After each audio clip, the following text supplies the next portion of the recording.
Bruce Schapansky. Good morning, Bruce. Good morning. How are you? I'm good. I'm like you said when you came in, I kind of said this is the first time I've ever been a little bit nervous to do an interview. Oh wow! So that makes two of us. Makes two of us. Which is hilarious. I can't believe that. Well, I always say this. I can never believe when certain people I ask are nervous. Mm-hmm. I mean, you're an auctioneer. You're so used to getting up in front of hundreds, thousands of people. Mm-hmm. So what is it about this, my tiny little interview, that makes you nervous? Well, you get into a comfort zone when you're selling machinery. I can get up in front of thousands of people. I can talk to them. I can talk to, maybe because they're farmers. I don't know. I'm comfortable. Yeah. But when it comes to emceeing or being on TV, you freeze. I'm kind of like Roy. Well, you and Roy are a lot alike, and you kind of came up at the same time, right? Yeah. Worked together. Yeah. Okay, well, we'll talk about Roy in a minute, but I wanted to talk a little bit more about your nerves, because this is something we talked about when I came to visit you in your office, try and talk you into doing this. Mm-hmm. And you mentioned once, like you just said, you were being interviewed by a reporter once, and they just kind of stuck the camera and the microphone in your face, and you were like, whoa, whoa, whoa, cut. Yeah, I did. The CTV came to my auction yard, and I forget what it was all about, 15 years ago maybe. And they walked up with this big old camera on their shoulder, and she put the mic in my face, and I went, cut. I just, wow. Took you a couple minutes to regroup. Oh, I had to get my breath, and I was just, it shocked me, yeah. Which, getting to know you, because I don't really know you very well, actually the first conversation I really had with you was in your office the other day. And you are like a soft-spoken, kind of a gentle dude. So I could see how maybe you would be quiet and nervous about stuff like that. But I mean, what made you want to become an auctioneer then? Well, I guess it started back when I was younger. We lived on the farm. In Tisdale? Yeah, south and west of Tisdale. Okay. Out by Shagness. Mm-hmm. Anyways, Tuesdays was auction market day in Tisdale. And that's the only day we ever went to town. And none of us boys or kids out there had to go to school on Tuesday, went to the auction. Oh, really? So I think that's where it kind of started. We'd go to the junk room, and Ed Young would be in there selling in that part, and then, Purdy's would be in the other part. And I think that's where it kind of started. Yeah. And did you see those other auctioneers and think, man, that looks like a good time? Or what about it do you think appealed to you? I think that's what it was. And, and then I decided, I can't remember, it was in the late 80s, I guess, when I decided to go to auction school. I went to auction school, and I came out, and I thought at that time I was going to light the world on fire. I put ads in the paper, I did everything, never got a call. Okay. Never got a call. Mm-hmm. So then I went and talked to a few auctioneers. Nobody hired me. It was kind of, really, nobody really wanted to help me So I did my very own first consignment auction in the Legion Hall in Tisdale, which was teacups and dishes and tools, stuff like that. So how did you land that job? Well, I just put it together yourself? I put it together myself, and I put an ad in the paper, consignments welcome. Well, the only people that brought things to sell was my family. And cousins. I can relate. And I did that auction. I never had another auctioneer to help me. It was just me, like my mom, my sister Susan, and my ringman was Ian Allen. He's a Reeve of Tisdale. And did anyone, including you, know what they were doing? Or were you just winging it? We're winging it. We were winging it. If you build it, they will come, right? Yeah. So I think that's where it kind of started. Then we did a few more, and I knew I had to get some help to help me, because it was a long day, 8 hours of selling Tiger Lily teacups, Yeah. And I don't know if you knew this at the time, but you were quite young probably, but two of I call them, they were older gentlemen that came to help me, was Wilford Lutz and Gordon Yo. Really? Your grandpa. I was going to bring this up because I know at one point Grandpa toyed with the idea of being an auctioneer, and he did it a little bit. He came and helped me for the 2 or 3 years until I moved on to work for another auction company. But it was Wilford Lutz and Gordon Yo. Every time we had a household auction, they were there to help. Aw. Yeah, so he was kind of a very important. He had a very important part in the business when we first started up, and I used to call things, if it was nice, I'd always say, it's a cream puff. You know, we have a cream puff here. And Yeah. he never forgot that. And even up until, I don't know when the last time, 5 or 6 years ago, he came to an auction and he bought, I can't remember what it was, but he was standing down there bidding. And I said, you know, I was at 35, 4,000. Wilfred, it's your turn. He said to me, is it a cream puff? I said it is, and he bid again and he bought it. Yeah. So, Oh yeah, that sounds about right. I got some old videos of Wilfred selling with me. Do you? Yes, I do. Oh man, would I love to see I'll those someday. go through my archives and I have some videos, yes. Well, it's kind of a full circle moment then, Yeah. a little bit, because just like you were saying, you know, you start out, you don't know what Yeah. you're doing, you can't break in, and you just got to do it yourself. That's kind of what I'm doing right now, Bruce. And I really appreciate people like Roy and yourself and all these people, you know, pillars of the community who have agreed for some crazy reason to come and be a part of my little tiny show. And someday maybe I'll be big time. Next Oprah. You never know. That's where I'm starting right now with you, and then I'm going to move on. No. So then what happened after you started, you know, kind of putting together your own stuff? Well, we started, you know, I think we started in the Legion Hall, and that's right across from Subway. There's a high rise there now, I think, or something. Yeah. And then we moved from there. We went to where Tag is now. Okay. And that's where we did household auctions, and you know, we're selling vehicles and tools and stuff like that. And Yeah. Wilford Lutz and Gordon Yo, they were my helpers at that time. And I had a lot of family members that helped, like my mother. She's gone now, but my mother and I had Susan and Richard Nygaard, my sister and brother-in-law. So I had a lot of family. My auntie Gloria Brickle, she used to do the catering or do the lunch. So it was a family You thing had at a that time. full team Yeah, we did. assembled. Yeah. Did we make money? No. But it was fun. Well, that's an important thing. Because when you're first starting out, like I always joke that I'm doing these lives for free, but it's so much fun and I love doing it and it's something I want to pursue. And that's what keeps you going, right? Yes. But at some point you got to start making money. Yes. So what was the catalyst there? What was the turning point there to kind of launch you into a career? I was kind of back when I first started out the first couple of years, I was probably in a bit of a rut because I was a little guy. And Hodgins Auctioneers were in Melford. They were the equipment auctioneers. Good people. And I think at that time, we moved from the Tag building. We went to Star City. We rented a building in Star City and did household auctions. And of course, Wilford and Gordon were there to help me at that time. And my brother-in-law, Richard. Then one day I went to a Hodgins sale. And Barry Young, he works for me now. Yeah.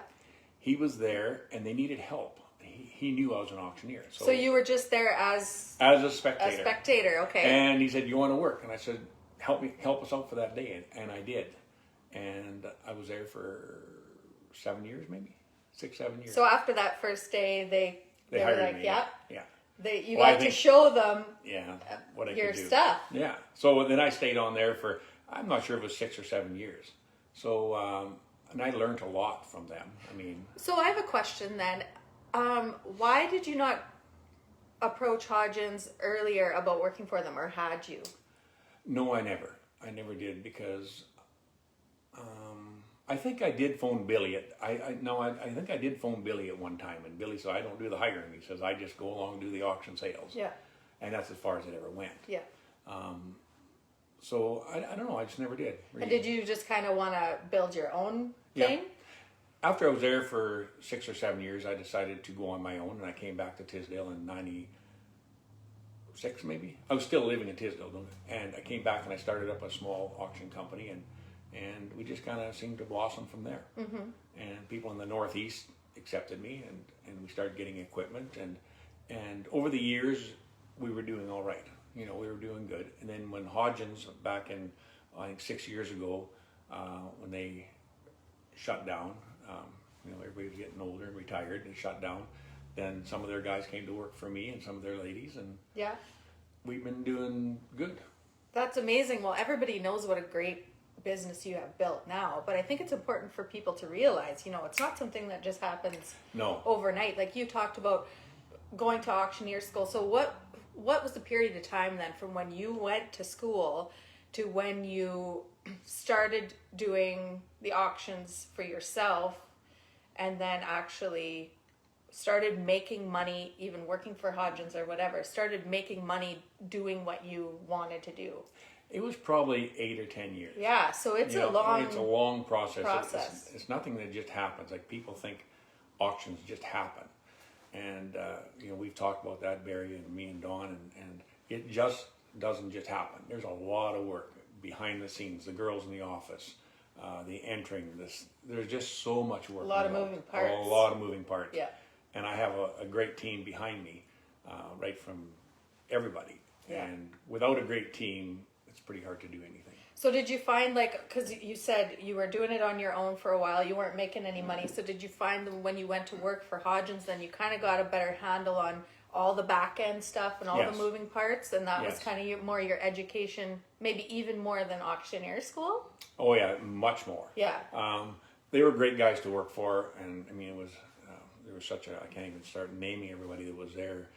Barry Young, who works for me now, he was the manager, president, I guess, manager. No, he was the president. But anyway, I was kind of worked for him and Dawn and Grant, and there was quite a crew. Mm-hmm. And I learned, I did not know really a lot before I went there, and then I just learned everything there. I was taught well. Yeah. I was taught right. And now when they shut down, and you know, there's quite a crew. Like Barry came to work for me. Barry Young, Don Luthai is there. Cindy Babcock is there. I'm going to miss somebody, but So you inherited a lot of really experienced people for your team. So that was another big reason for your success now. yeah, and it's gone. I mean, when it comes to making money, do we ever really make a lot of money? I don't know. There's so much overhead involved in it now. It's like, it's Well, this is what I talked about with Roy, actually. I don't know if you went back and watched that video, I but did. but Most of it I got. You know, that's what he talked about is, you know, expansion is one thing, but more money, more problems is a real thing. You know, Yeah. you maybe bringing in big numbers, but then your overhead is high. big too. numbers going out. Yeah. Big numbers coming in, big numbers going out. And, you know, we make a good living, and but it's like every other business. It's up and down. Yeah. It's not always up. And it's nothing is guaranteed. No. So talk to me a little bit about then, because we talked about this a little in your office, about COVID hit. Talk about nothing being guaranteed. Oh. So when COVID hit, actually you had a big auction to be going on right at that time, your big spring auction, right? Yes. Tell me about that. It was last year in March when COVID hit. Well, the world went Bonkers. bonkers and dead. We were about 3 days away from, or 4 days away from putting our catalog together for our deadline. Okay. That's quite an expense when you do over 50,000. We were 3 or 4 days away from that. We kept on putting it together, but we did not know if we could have an auction. We didn't know if this was it. Yeah. We didn't know if we were done or we were going to fold up, or we didn't know anything. And I was such a nervous wreck when we put that catalog to bed, when I went to the printer.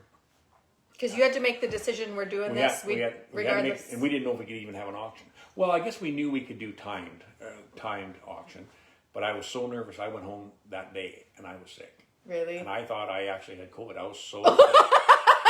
But it was my nerves playing. Yeah. It was unreal. Yeah. You could ask my wife. It was not good. Uh-huh. And I thought it was bad. So then what? Well, and we just, you know, when it came back to work, and you know, Dawn and Barry, I mean, everybody knew that we could do an auction, but we didn't know if we'd get the machinery. If people would be scared to bring it in. Yeah. But as they found out, we maybe took a little bit of a hit. A lot of guys were scared to bring equipment in. But we did have a very successful auction.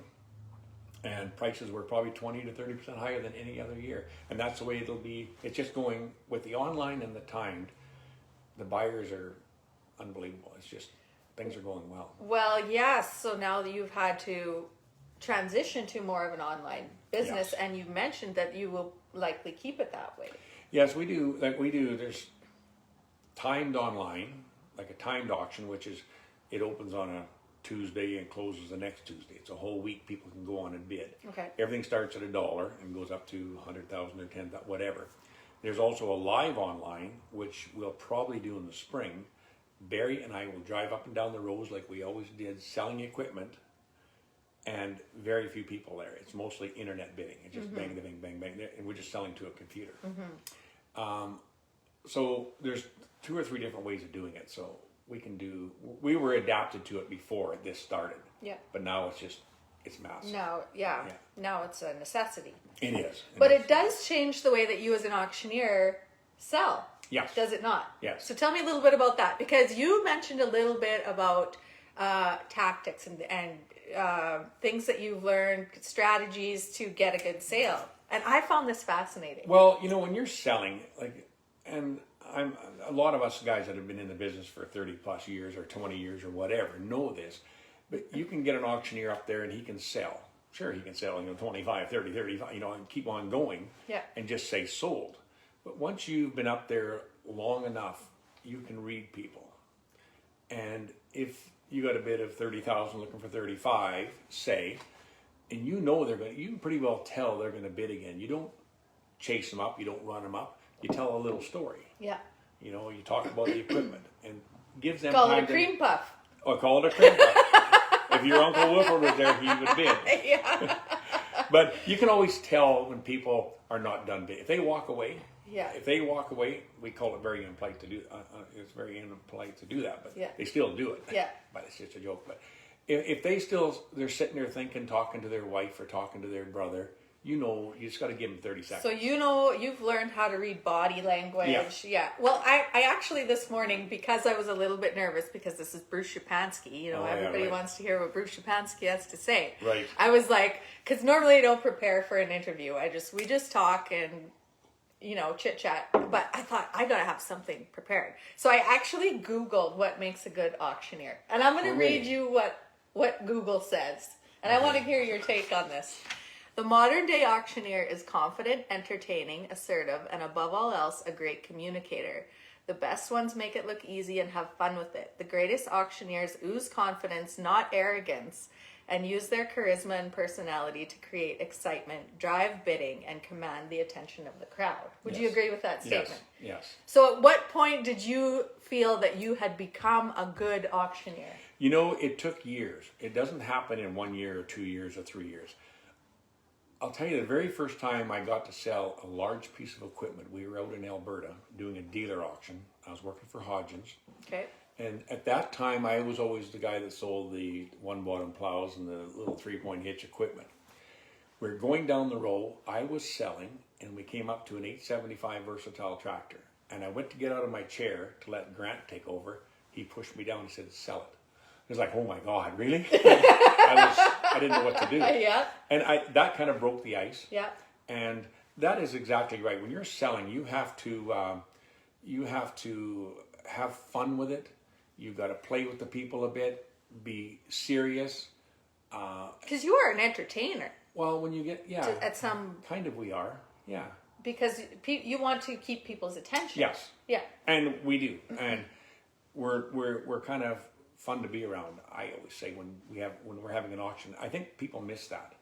Well, that's what I was thinking about when you were saying that it's going to an online thing. I think one of the main things that people love, especially people around here, the old farmers, they like to come just for the atmosphere, just for the day. They love to come. Just like when you were a kid and you looked forward to Tuesdays. Auction market that day. was what sucked you in. Yeah. And farmers do like it. How do I say? Like even this spring or last year, we did live online auction, which we were live, and people could come to the auction. Yeah. We didn't have no lunch, no coffee, no food. They had to bring their own, and they had stay 6 feet apart. Yeah. So there was always a couple 300 people there. It was not like 5,000. Yeah. So it was quite weird, but people just love to come for the visits. Yeah. And talk to the farmer and talk to the neighbors. Yeah. And I think that'll come back. Yeah. Maybe hopefully by fall. I would sort of equate it to, now with all the restrictions, sports like the hockey games or the ball games, that's what the athletes say, is that it takes a lot away from their actual performance when you don't have that crowd, the energy there to feed off of. Would you say that's something that you can relate to? We can, but we can feed off the computer. So you feed off the sales. Yes, we're hooked up with a company out of North Carolina, Raleigh, North Carolina. They're the ones that look after our internet bidding when we're live online, and we have a girl on the other end. Her name is Brooke Keller, and when you bid, if you're sitting here and you want to bid on a tractor, you bid. She's at the other end. She has a headset on. She goes, "Yep," and it comes over our speaker. So it's like a real ringman at our auction. So it's pretty exciting. Okay. That part is it still gets, Barry and I are still pumped when the internet's bidding. Uh-huh. It's still good. Well, that's good to know, because then you still can bring your best because you're still loving what you're doing. Yeah, people are there. There's thousands of people online, and we're still talking to them. We can't see them. Yeah. But it's all right. But we like to get the people back. So would you say that your passion for auctioneering is stronger now than it was when you first started out and you said you were like ready to go and you were putting ads out, or do you think it's the same, or? It's stronger now. Yeah. Yeah, it's stronger now.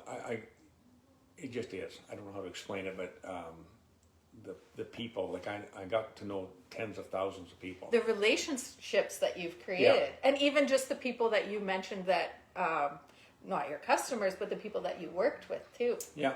So thinking back, like, who are some of your biggest influences? Because I would imagine that every auctioneer has kind of their own different style. Wow. Yeah, they do.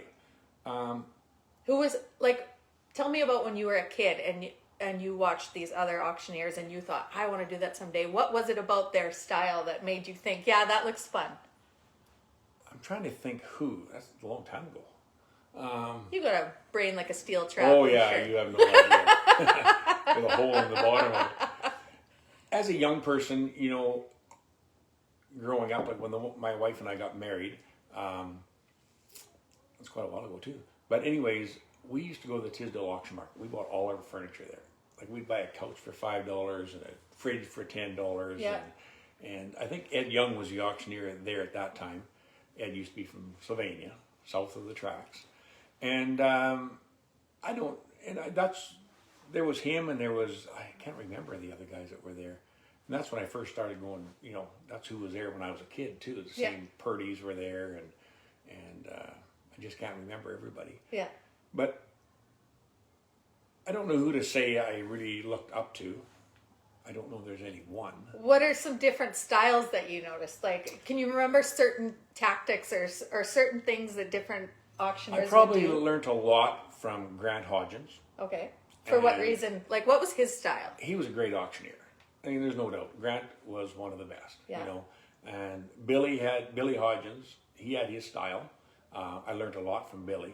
I tell lots of Billy's stories. Yeah. Everybody knows there's same old stories Billy told 40 years ago. So, I mean, and I worked with a lot of great auctioneers, at Hodgins, and I can't name any one or two. Barry Young's with me now. He's been auctioneering. I think I've been going 33 years. He's probably 35 years. I'm not sure. But, so there was a lot of great auctioneers. But everybody had their own style. Yeah. Billy had lots. He's a little rougher and gruffer, but everybody liked Billy because of stories, and they just fell out of his mouth. The stories did, and people liked them. Yeah. And I got onto some of those. Yeah. I still tell them to this day. So what do you think is like your most distinguishing feature as an auctioneer? What's your thing? What's your shtick? Oh wow, I love selling machinery. Yeah. I mean, I like that. I sell anything. It doesn't matter if it's tools. Is it wrenches. because you love machinery, or what is it about selling machinery that I like you love? machinery? Yeah. Yeah. I don't know. It's just something about good farm machinery. It's easy to sell. Yeah. I mean, you just roll with it. It just goes. Yeah. If you're on something tough and the motor's leaking and the tires are flat, I mean, it's a tough sale. Yeah. But anything good or decent farmers want, it's so much fun. Yeah. Household stuff, you don't see that as much. Back in our day when we started out doing household auctions, it was a big demand. But nowadays, nobody buys used furniture as much. Well, you can go on buy and sell it yourself. Yeah, and you can go and buy it for $10 a month for 10 years, and Right. it's just different now. Yeah. And the young guys going to school, they kind of want new, and yeah. But machinery is always machinery. So where did you actually go to auctioneer school? Is that actually- still a thing? Yes, and I don't know. There's lots of places to go down the States. I went to Alberta. Okay. Yeah, Jordan and McLean School of Auctioneering at that time. You're only there a short time, a few weeks. Oh, really? Yes, it's not a long course. But that's not the part. You can't come out and become an auctioneer. It takes years. What do you learn at auctioneer school? What's the one thing you learned that you remember the most? They kind of take away your fear, of meeting people or getting up with a mic a bit. They teach you basic stuff like, how to consign equipment in, or, how to auction, how to do tongue twisters, and they teach you a little bit. But a lot of people come out of auction school, I would say, and I don't know how many, but probably 80 or 90% never do nothing. Why do you think that is? It's hard. It's a hard business to get into. Well, like you said, yeah, it was very hard. You got to be determined. When we started out, it was tough. And the wife and I and the kids, we were doing consignment sales, household sales, and we weren't making. It was small sales. Yeah. Back in the day, I had a small herd of cows, and about every 2 weeks or 3 weeks, we'd be taking a cow to the market to survive. Yeah. It was.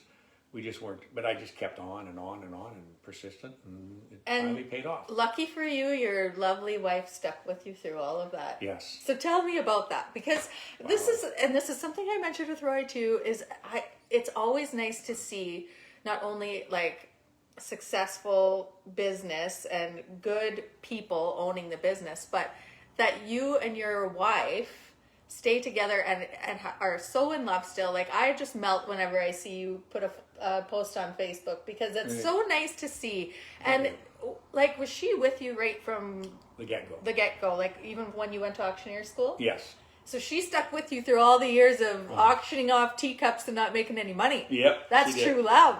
It is. It is. Where did you meet? In high school? No, we met. We've been married 45 years on Valentine's Day. Okay. That's an accomplishment. Yes. Cheers to that. Cheers to that, Bruce. Thank you. We actually met. We actually talked about this last night. We met at the Coach and 3 in Melford. What's that? There used to be a lounge. The Coach and 3. Coach and 3. It burnt down years ago. I think the credit union is there now in Melford, right about there. And it was every weekend there was bands in there and dances, and that's how we met. Yeah. And that's a long time ago. Yeah. And was it love at first sight? Yeah, it was pretty close. For her or for you? For both of us. For both of us. Yeah. And you know what? It's never easy, and she would say the same thing. It's never easy working together as a man and wife. Yes. And we do work together. We have been right from the get-go. Yeah. Even when I worked at Hodgins, she came to work there too. So she really? Yeah, she was a cashier there and a clerk there. Yeah. So it's been good. Well, that must be something. I mean, it's your name on the business, but you always make it very clear it's both of your businesses. Yes. And I would imagine if she's been with you through the whole thing and working at these auctions, and she's a big moving part of that. Yes. Yeah. She looks after the ladies at the office, and she has a big role. And like I said, there's a lot of stuff behind the scene people don't see. Yeah. They just come and see the machinery lined up, and they think that's it. Well, and with your name on the business and you being the auctioneer, people think Bruce Schapansky, it's the Bruce Schapansky show. But you're the first one to say that's not the case. No, it's not the case. It's everybody behind me. Yeah. Yeah. They actually do more than I do now. I mean, I still am there, and I still do lots, but there's a lot of good people behind me. So can you see yourself doing this for many years to come, or are you edging close to retirement? Oh, I don't know. It'll be a few years yet, I think. Yeah. I'll be 65 in June. You'd be like one of those old farmers who doesn't want to quit going and riding the combine. Yeah, I would like to retire someday, but it's never even came up. It's never. It's not in the future right now. Yeah. Maybe in 5 or 10 years. Well, I would imagine that this has been your entire life for quite some time. Yeah. Although I was creeping a little bit on your Facebook, and I see you're a big Saskatchewan Rough Riders fan. Yes. You went to a lot of games. Have you always been like diehard? Is it football? Is it the Rough Riders? What is it about it that just gets you? You know, my brother Rodney was always a Rider fan from the day he was born. I was not. I never watched football till maybe started watching it 12 years ago, maybe. Mm-hmm. And we got hooked, and the wife and I, that's kind of we don't travel. Yeah. We've never been on a holiday in like, Mexico or anything in 45 Why years. is that? I don't know. We just never seem to want to go anywhere. We're talking about it now. Yeah. We've been out to Banff. We've been here. We've been there. But we go to Toronto to a game. We go to BC. We go to Edmonton, Calgary. We were going to go last year to Montreal. It got canceled. Yeah. We like to go to a few games, and we kind of get a kick out of that. Yeah. We've been out to BC there 3 or 4 times now to Grey Cups, and we became a fan. Started really becoming a fan about 12 years ago. Just gives you something to get into. It's exciting. It's really exciting. Do you have any other hobbies that people would be surprised to know? Oh my God. Not really. In my day, and I still do a lot of hunting. Archery and rifle, football games. Not a whole lot of hobbies anymore. Doesn't take much anymore. Do you find it hard to be away from your business, that you really want to be at your business all the time? Yeah, I do find it hard to be away. Yeah. Yeah. That's the thing with my wife and I. We just don't seem. If we could go somewhere for 3 or 4 days out to BC to a football game, we're looking for the plane to get back. You want to get back? Yeah. Well, that's a good sign. That's a sign that you're content and you're passionate about what you're doing. Yeah. And that brings me to my next question, because you talked a little bit at the beginning about, what a successful business is, but how do you define success? How does Bruce Schapansky define success? Explain. You mean? Someone says, you're a successful person, or I want to be a successful person. Like, what is success to you? Is it the numbers in your business bank account? Is it going home to your wife every night, help you happy? Success is not really sure, money helps. Everybody's got to pay bills. Yeah. But it's just being healthy and having good friends and good staff, and that whole, being able to visit good friends and people. Yeah. Success to me isn't, I'll never be a rich millionaire by any means, because I'm always buying too much stuff. We're always expanding the yard, or we're building buildings. It'll never. Well, you invest back in your company, right? Yeah, we do a lot of that. But I think, what I would say is success is just being content every day. Yeah, and I'm content every day. I got to say, I'm content. We get up every morning, we go to work, and we come home at night, and I'm content with that. Yeah. So, what advice would you give people coming up now? Wanting to be entrepreneurs, because I know the world is going that way. People are a lot more encouraged now to go out on their own, but I think a lot of people are surprised, like you probably were, like I was when I got into it, about it's not overnight. It takes a lot of work. It takes a lot of work. For anybody starting out in any business, it's not going to happen the first year or two. I don't think. So what keeps you going? What is it that keeps you going? Because my mom and I were talking about this yesterday, and we were saying, it's always what people want to know is what the secret sauce is to successful people, right? But what keeps you going when you're auctioning off teacups and you're not making any money and nobody will give you a job, but you have that fire in you that says, I am going to do this, I want to do this. What keeps you going? Back in our day when we started out and we're doing household auctions, and your grandpa, he always got a kick out of the teacups. How many teacups we got, And back in those days, it was always hard to, the drive was there just to do it every week. Yeah. The fun, I think it was the fun of being around people, being around other auctioneers, the family, just the people bidding, and people coming up and always complimenting you on your job you did. Yeah. I think that kind of keeps you going. So the personal satisfaction and the feedback from other people. Yeah. And I would say that's exactly what keeps me going and doing this. Yeah. And we get lots of positive feedback. I've been one and I've had bad feedback too. Of course. You're always going to get that. Yeah. And I've always been able to, when you're in business, they always people can be cruel, they can be nice. Most people are always nice, but if somebody wants to come at you, you just got to learn not to lose your temper, stay calm, and work your way through it, and normally they'll become a friend. Well, and I think that's something that people love and and think about you a lot too. And that's what I read in here, and I thought of you. The greatest auctioneers ooze confidence, not arrogance. And I think that kind of is like you in a nutshell. I think you go about life in the community. You're always supportive. You're always a constant, steady, like I said, a pillar of the community. And people appreciate that. And then they want to support you too. So what are some of the biggest obstacles you've had that you've come up against? The biggest obstacles? Oh, golly. There's lots.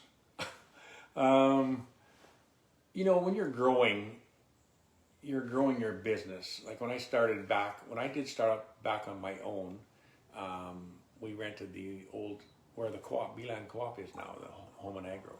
We rented that. And I think the biggest obstacles we had in those days was, you know, we needed equipment, we needed loaders, we needed this, we needed that, but we never had enough stuff to ever have money to buy all that. Yeah. So I always seemed to manage, and I usually get equipment, but obstacles, I don't know if there was really any.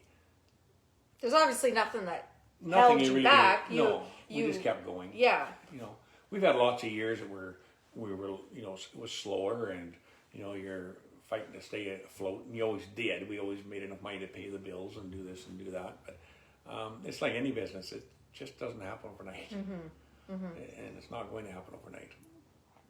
But nowadays, I think it's tougher for people to get into business than it was back in our day. Yeah. Why is that? Well, everything is so expensive now. Yeah. Like, you know, just to rent something, or, you know, back in our day, you could rent a building to do an auction for $200 a month. Yeah. You know, and your power was cheap. But now everything is so expensive. Well, that's the thing. And this is something somebody told me before I even started coming up, is you got to spend money to make money. Yeah. And the trick is making enough money to have the money to spend to make more money, right? More money, yeah. Yeah. So you got to find either investors, or you got to work extra hard. And it's not easy running your own business. I mean, it's enjoyable. You're your own boss, but it's not easy. You know. Have you ever had anybody come to you wanting you to mentor them as an auctioneer? Any little guys that come up and watch Bruce Schapansky on Tuesdays and say, "I want to do that"? Not really. I wouldn't think. Is that something that you would do, to pass the torch, to like share your knowledge, or would you be more of like the kind of guys that said, "Get out of here and do your own thing"? No, I think I would. Nowadays, I've had young people come and you know, that have sold for us, but they just kind of move on. They don't continue on, because in our business, it's not like it's an everyday thing. You can't be out there selling today, tomorrow. You know, it's an auction. Like, we might have 3 or 4 in a day, 3 and 4 in a row, or when we're busy in April, we might have 10 or 15 or 20 auctions. But throughout the year, you might hire somebody for the April sale one day, somebody for June. So it's not like they can get a lot of practice. Yeah. So how did you get so much practice? Like, did you practice auctioning off things at the house while you're having coffee with Deb back in the day? I drove her nuts. I still do. I still do. Even this morning, I was sitting on a chair and I was kind of rambling on. She was in the bathroom. She said, "What's that?" I said, "Never mind." Well, I'm trying to imagine, like, how do you start actually talking like an auctioneer? Because it sounds like a bunch of gobbledygook, but it's not. It's there's what is the secret? You just give me a little auction me off. Oh my God, that's the hardest thing in the world to do. Auction me off this creamer. Me? You sell it. Oh, well, give me a tip. Well, I don't even know where to start. Well, you know, say 25, now 30, 25, but then 30 bin 35, now 35, 40 bin 45, now 50, now 55, 60. Okay, in the in-between parts there. I don't know what I'm saying. You know, how do you even start learning how to do that? It takes a year. Take me back. Take me back to when you first. Were you like a little kid and you were practicing doing that? No, I never started doing any auctioneering until I went to school, school. And I guess that's where they take the fear out of you, and they get you to say filler words. Everybody has their own filler words. Give me an example. Well, I go. So it's just like whatever. It's not an actual word. No, I don't even. At 25, now been 30, been 35. And I don't have to say filler word. 35, 40 bid, 45, now 50, now 60, now 70, now 80, now 90. I had $100 bid, 110, 120. But I'm not even saying filler words. I don't know. It's actually, it's a comforting sound. Yeah. You could probably get rich making those videos on YouTube, just people listening to you. Could I ever, yeah. And as you do that, you're selling, and 35, now your turn, it's your turn. Wilfred, it's a cream puff, pay attention. And then they did, If you talk to the people as you're selling, it makes them comfortable. Yeah. Yeah. Well, I think that's the number one. I sold this, I'll put it over here. Sold. Yeah. I would like to learn how to do that. And you just practice, and I don't know even how I just doing it. When I first started out, it wasn't like that. Yeah. What was it like? I don't know. Like probably just painfully awful?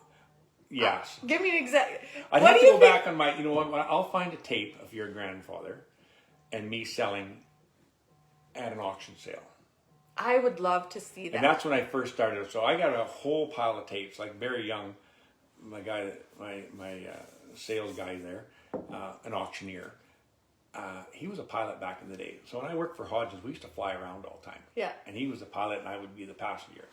And I'd have my big old, I had a VCR camcorder. Yeah. So I had camcorders as we were flying in the air. And so he wants to see some tapes too. So I'm going to dig into them out. And I'll bring you one of your grandfather and me. Yeah. And that's how I started out back in the day. Yeah. And I don't know what I did. I don't remember. I haven't looked at it for 15, 20 years. Yeah. So I don't know how I sounded but I know my mother, when I first came out of auction school, she was so proud. Oh my God. She'd bring everybody over to sell, wanted me to sell. Sell something, yeah. Oh, I never forgot that. Yeah. And I couldn't sell with her shit. But well, I think, you're doing amazing, obviously. You don't need anybody else to tell you that. But tell me, just before we go, a little bit about living in this community of Tisdale, because I know you're a huge supporter of all the events and all the clubs that operate around here, and everyone appreciates you so much. But it can be hard as a business when people come to you, they see a big successful business, and they want you to contribute to everything. Yeah. Tell me a little bit about that. Well, Tisdale, it's a place to be. It really is. It really is. Yeah. I grew up. I grew up here from a young. I lived in Tisdale till grade 3. Okay. I went to the Dag Hammarskjöld School. Mm-hmm. Then we moved out to the farm, south and west of Tisdale. But I've always remained in Tisdale. Like, you're asking, like, I never wanted to move away. Yeah. And my wife is from Melford. Mm-hmm. And we just ended up staying on the farm. But you, as a business, you realize it's important to contribute to your community. Yeah. But I feel as though you're the type of guy that you don't just do it because to promote your business or to make your business look good. You really do believe in supporting the community and seeing it grow and thrive. Definitely. Yeah. We've supported the community many different ways. Many ways. It's hard to do everything, but yeah. We donate when they come for gifts, and we did fundraiser auctions. We did. Well, another big thing you do, you often let people borrow your equipment. Like when they had the big ball thing out there, you had your trucks out there for announcing. Yeah. We give our trucks for announcing, and sometimes the office trailer, and we do whatever we can do. Yeah.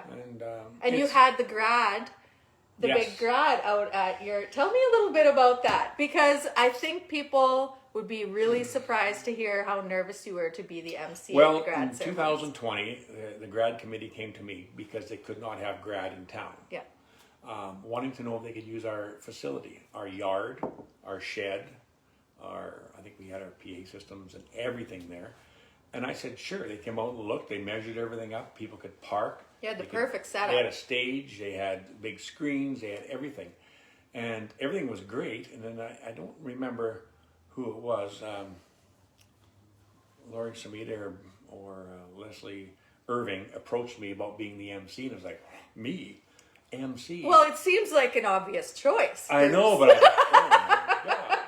So I did agree to do it. That was actually, people aren't going to believe this, but it's probably one of my very first MCing jobs I've ever did. That is hard to believe. It is. How could you have never been asked to speak on a microphone at a public thing before, being like a famous auctioneer?